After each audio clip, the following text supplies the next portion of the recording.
Bismillahirrahmanirrahim. Jamaah rahimakumullah, pencinta Al-Quran, insyaallah pada kesempatan kali ini kita akan coba bahas terkait dengan kalimat dan juga macam-macamnya. Setelah sebelumnya sudah dibahas tentang kalimat, sekedar murojaah saja bahwa kalimat itu adalah lafaz yang memiliki arti atau kata yang mempunyai makna. Setiap kita membaca Al-Quran, membaca hadis yang mempunyai arti, baik menunjukkan waktu ataupun tidak menunjukkan waktu, atau hanya sekedar kata sambung, selama itu mempunyai arti, maka itu adalah kalimat. Maka hari ini insyaallah akan kita coba bahas, akan kita coba pelajari terkait dengan pembagian atau macam-macam kalimat. Ternyata setelah dikaji, setelah dibaca, kalimat itu atau dalam bahasa Indonesia kata, maka kata itu ada yang menunjukkan waktu dalam artian memiliki waktu, ada kata itu yang tidak memiliki waktu, dan ada kata itu atau kalimat itu hanya sebatas kata penghubung, atau nanti kita akan pelajari yang namanya huruf. Nah, karena kalimat ini ada 3, biar kita belajarnya setahap demi setahap, tangga ilmunya kita lalui, maka tidak akan sekaligus kita bahas secara keseluruhan hari ini. Tapi kita akan coba bahas satu poin saja dulu, kalimat ditinjau atau kalimat yang tidak mempunyai waktu atau menunjukkan waktu. Nah, kalau saya tuliskan,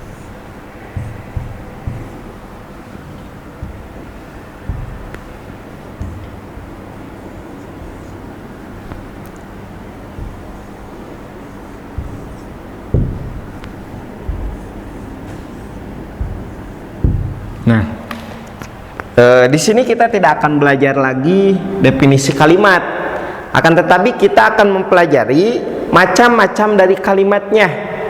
Bahwa kalimat itu, Quran yang isinya 30 juz, terdiri dari 114 surat, tidak akan keluar dari sini. Isim, fi'il atau huruf. Hadis yang jumlahnya ribuan, itu tidak akan keluarnya dari sini-sini saja. Bahasa Arab yang sering diucapkan, yang sering kita dengar, itu tidak akan lepas daripada isim, fi'il, huruf. Makanya belajar bahasa Arab mung tilu, isim, fi'il, huruf, gampil pisan. Sangat-sangat mudah. Cuman mempelajari isim, fi'il dan huruf cuman segitu. Nah, apalagi belajarnya kita hari ini setahap demi setahap, tingkatan demi tingkatan kita akan coba lalui. Tidak usah sekaligus secara keseluruhan kita tuntaskan hari ini. Cukup kita pelajari satu saja. Ini tentang ismun atau isim. Secara bahasa, isim itu artinya nama, gitu. Artinya itu nama. Nah, definisinya atau yang dimaksud dengan isim itu adalah, ini biasanya kata benda, atau di dalam buku definisinya itu adalah kalimat yang tidak menunjukkan waktu atau tidak disertai waktu. Kalimat yang tidak disertai waktu itu namanya ismun atau isim. Jadi ini tidak ada waktu atau tidak disertai waktu. Nah, begitu definisinya, bahwa isim itu adalah kalimat yang tidak disertai oleh waktu. Biasanya apa? Biasanya kalimat yang tidak disertai oleh waktu itu adalah benda, itu pasti mulai waktuan, pasti tidak akan ada waktu. Nama orang Muhammad, tidak akan ada telah Muhammad. sedang Muhammad. Nah, nama orang pasti itu isim. Kenapa isim?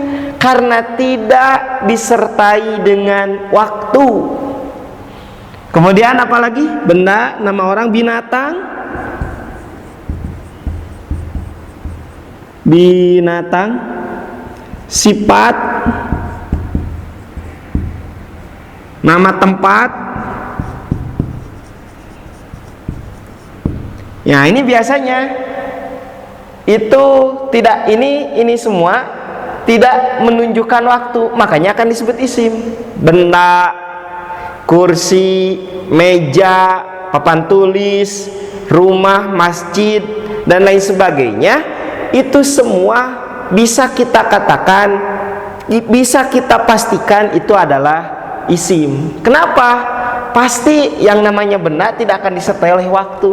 Nama orang, siapapun di belahan dunia ini, nama orang itu pasti tidak akan disertai oleh waktu. Makanya pasti disebutnya isim. Kalimat bukan? Ya kalimat, karena mempunyai arti.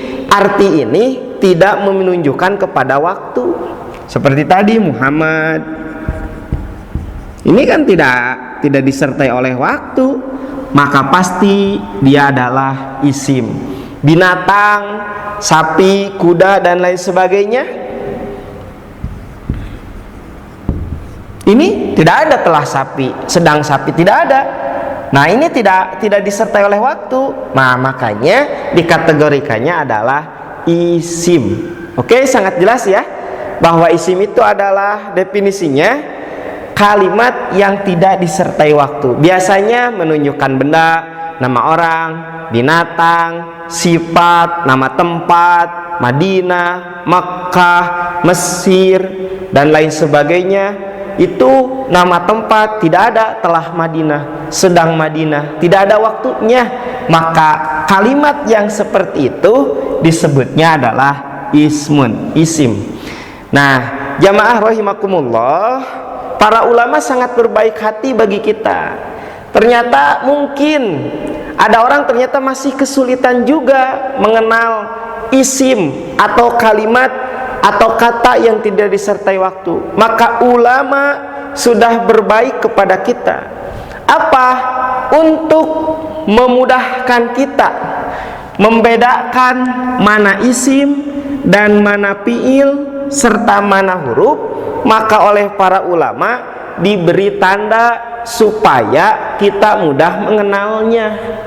Bagi orang yang sudah mampu tidak melihat tanda pun bisa menyebutkan, bisa membedakan ya isim, ini fiil, ini isim, walaupun tanpa harus melihat kepada ciri misalkan. Nah, namun ternyata ada orang harus melihat ciri. Nah, untuk mengenal kepada isim dan fiil, makanya kita gariskan melalui dua langkah. Ini untuk mengenal isim dan fiil. Nanti teorinya sama. Kita di isim dulu. Satu, lihat ciri. Yang kedua, lihat arti. Ini dua langkah ini bisa kita gunakan untuk menganalisis ari kalimatnya teh isim atau fiil. Apakah kalimat ini masuknya dalam kamar isim atau dalam ruangan fiil? Nah, bisa dengan dua cara. Satu caranya, lihat cirinya, atau dalam bahasa Arab disebutnya alamat. Nah, begitu, alamat. Nah, karena kita sedang mempelajari isim, kita sandarkan kepada kalimat isim. Alamatul ismi, tanda-tanda atau ciri-ciri isim. Nah, biar sangat mudah sekali, tidak usah kita melihat dulu arti. Jadi ini tingkatan. Satu, lihat dulu ciri. Pertamanya kita lihat ciri dulu. Untuk pemula ini sangat cocok, ini sangat bagus.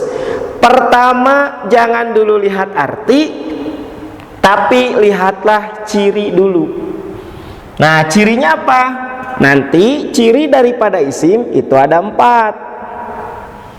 Apa saja? 1, saya buka makalahnya. Yang pertama itu adalah kasroh, al kasrotu. Nah, kasroh. Nah, begitu. Sedikit saya singgung pada kesempatan kali ini, mumpung masih pembahasannya belum jauh. Biasanya kalau di komputer ini karena program, si kasroh kadang ditulis di bawah tasdid.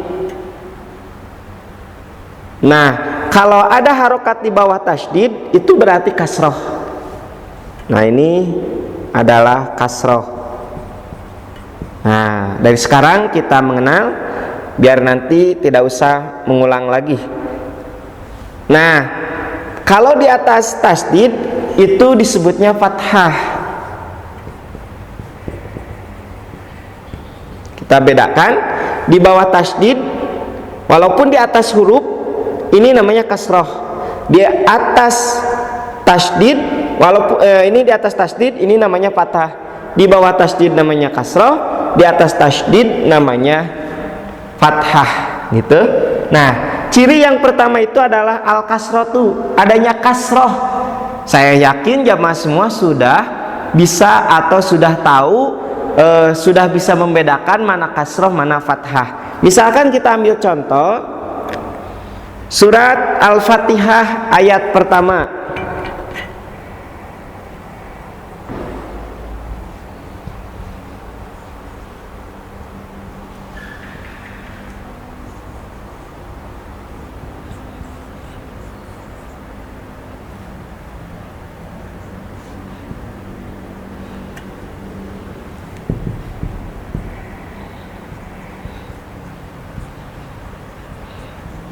Nah, sudah ada. Ini contoh, sebagai contohnya, Bismillahirrohmanirrohim. Begitu baca di sini ternyata ada kasroh. Bisa kita pastikan lapad ismi itu adalah ismun. Tahu dari mana ini isim? Karena ada cirinya. Apa cirinya? Yaitu kasroh. Begitu. Boleh nggak menyebutkan fiil? Tidak boleh, salah. Kenapa? Kan sudah ada cirinya. Kasroh mah ciri milik isim. Kalau kita sudah menemukan kasroh, nyatakan saja, tidak usah ragu-ragu bahwa itu adalah ismun, bahwa itu adalah isim. Allahi, begitu dibaca karena ternyata berharokat kasroh, maka lafad Allahi adalah kalimat isim. Nah, begitu. Ar-Rahmani, begitu dibaca ternyata ada kasroh, maka lapad Ar-Rahman bisa kita pastikan bahwa ini adalah ismun. Pertanyaannya, tahu dari mana bahwa lapad Ar-Rahman isim bukan fiil? Karena lapad Ar-Rahman sudah mempunyai ciri isim, yaitu kasroh. Jadi kalau kita menemukan kasroh di Quran, di hadis, bisa kita sebutkan itu adalah isim. Kemudian ar-rahimi harokat akhirnya ternyata kasroh, maka lapad atau kalimat ar-rahim ini termasuk kepada isim. Tahu dari mana ar-rahim isim? Karena lapad ar-rahim itu berharokat kasroh. Nah, jadi saya ulangi lagi, untuk mengetahui isim, untuk membedakan mana isim dan fiil, langkah yang pertama bisa kita lakukan yaitu lihat dulu ciri. Sebelum ke arti, lihat dulu ciri. Ciri yang pertama apa? Yaitu kasroh. Kalau sudah menemukan kasroh, tidak usah ragu-ragu, sebutkan saja itu adalah ismun, dia adalah isim. Oke? Yang pertama beres. Yang kedua, nah, yang kedua apa? Yang kedua yaitu berakhiran atau berharokat tanwin. Al-kasratu at-tanwinu. Nah, tanwin apa? Fathah, kasrah atau dhamma? Semuanya. Bisa fathah tain, kasroh tain ataupun dommah tain. Pokoknya mah ada tanwin, pasti kalimat tersebut menunjukkan kepada isim. Misalkan di surat Al-Baqarah yang sering kita baca,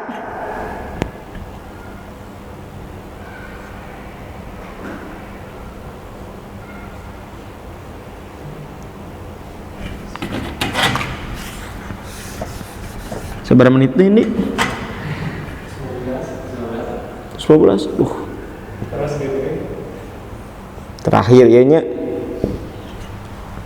Nah, misalkan surat Al-Baqarah, summun, bukmun, umyun. Nah, 3 kalimat ini semuanya menunjukkan isim.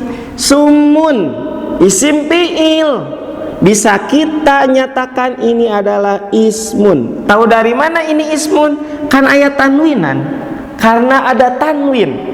Bukmun, isim fi'il, ada tanwin, pasti ismun. Umyun, ada tanwin, pasti ismun. Nah begitu. Ini ciri yang kedua. Setiap kita menemukan tanwin, tidak usah ragu, sebutkan saja bahwa itu adalah isim, bahwa tanwin itu tidak bisa dimasukkan kepada fiil ataupun huruf. Muntos ayat tanwinan bisa kita kategorikan, bisa kita kelompokkan kepada ranah ismun. Nah begitu. Ini ciri isim baru 2, semuanya ada 4. Insyaallah pantengin terus channel Warasatul Qur'annya. Insyaallah nanti kita akan lanjutkan kembali masih seputar isim dengan ciri-cirinya baru 2, nanti 2 lagi pada pertemuan berikutnya atau pada episode selanjutnya. Demikian dulu, mudah-mudahan melalui channel ini Bapak dan Ibu semua bisa belajar bahasa Arab, bisa lebih dekat dengan Al-Quran sekalipun di tengah kesibukan. Demikian, insyaallah dilanjutkan pada sesi berikutnya. Aqulu qouli hadza wa astaghfirullah li wa lakum. Wassalamualaikum warahmatullahi wabarakatuh.